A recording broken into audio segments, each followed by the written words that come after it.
we're going to visit Cynthia Meyers. And Cynthia Meyers is a musician. So Cynthia actually started playing the piano at age 3. Oh, she plays with the Boston Symphony Orchestra. She's their principal piccolo player.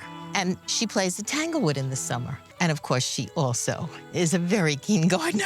That's her whole mission, to really create this habitat for pollinators. If everybody took some plants and put them together, wouldn't that change the planet? It would make such a big difference. And we can help plants and native species, and we can help ourselves. I have a surprise for the two of you, too. Oh, good.